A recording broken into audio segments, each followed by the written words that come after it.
Hey kids team, this is your Heart to Heart with me for the weekend of September 9th and 10th. Okay, so we have so much to celebrate, you guys, so much. Right now, the thing that we're celebrating, we are gonna ring our celebration bell and dance and cheer and yay God! You ready?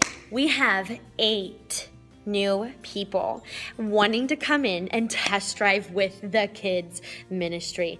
You guys, that's 8 potential new people that are wanting to join us. So when you see them, ask them their names. Make it such a warm welcome that they can't imagine serving in any other area.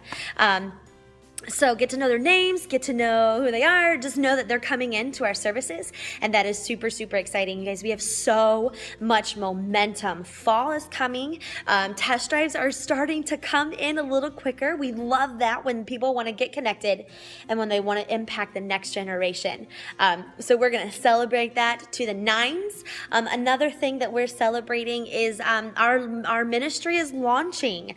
Fall is a time for a lot of things launching, school and like in our house we have new exercise programs that are launching. Like fall is so exciting and full, and so we have our we're just launching for fall and we have momentum, and that's really excited. So we're gonna yay God and celebrate. So in your prayers, make sure to thank him because he's really the one that we're all doing this for anyway. So something that I just wanted to touch base about, we have our kids kickoff event coming up this Sunday. So we're about 2 days, 3 including today, away from it. You guys, seriously, you do not want to miss this event.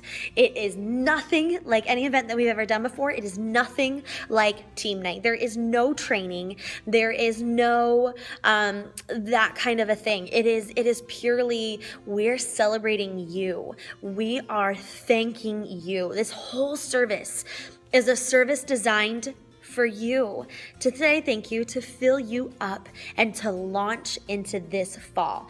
There's live worship. We're going to be able to have a moment to worship together as a kids team. We don't get that opportunity very often.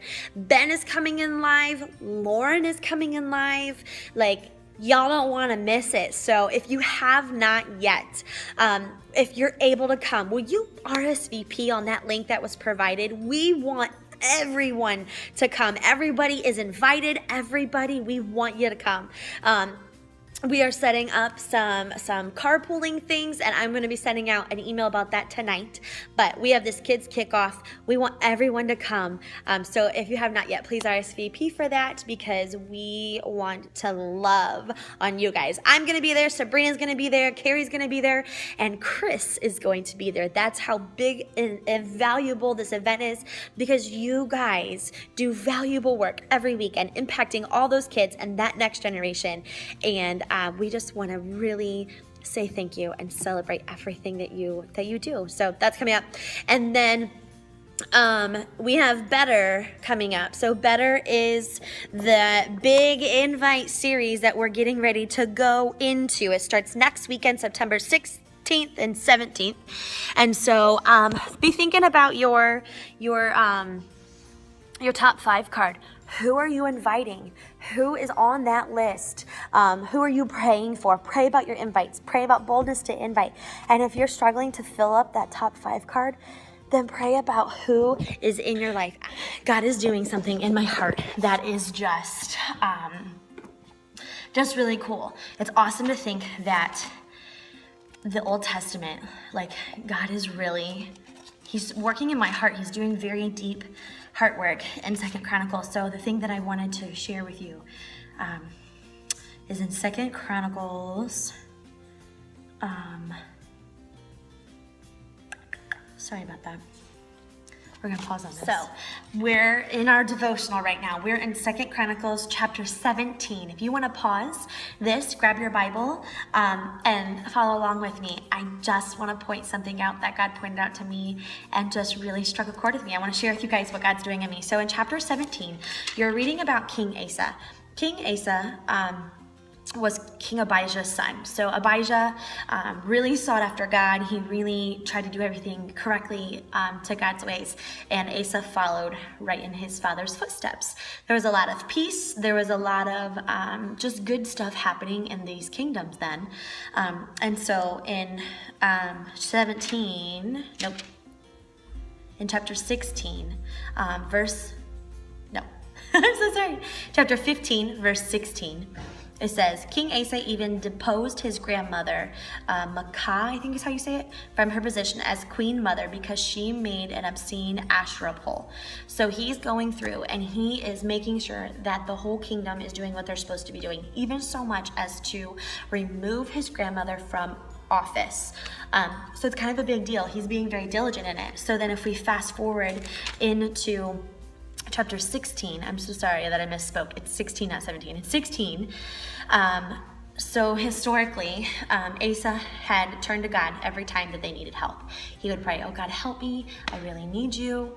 And here, to set the scene, there is this other king, I forget his name, who's coming in and attacking Asa's people. And so he goes and takes all the gold and silver out of the Lord's temple, and he goes to a different king to make a treaty.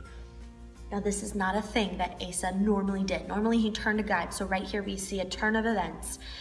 And so he goes and he makes this treaty with this other king.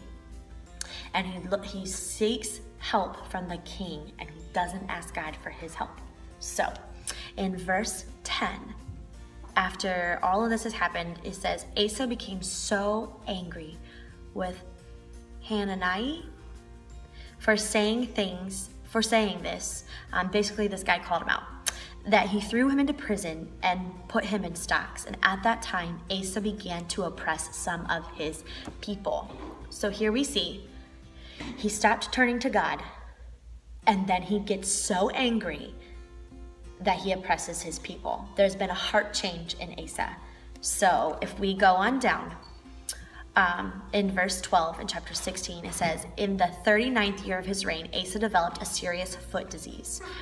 And even when the severity of his disease, he did not seek the Lord's help, but turned only to his physicians. And essentially that was the end of Asa. He actually died because of this foot disease. So if we can just look back, his heart changed first. Well, his actions changed. He didn't seek God in this one area, and then his heart changed. And when his heart changed and he got angry, he started oppressing his people and eventually got really sick and died. So I just want you guys to just think about that. Do you turn to God when something goes wrong? Or do you turn to your friend or your spouse or whoever that person is? Like, who is the first person you turn to?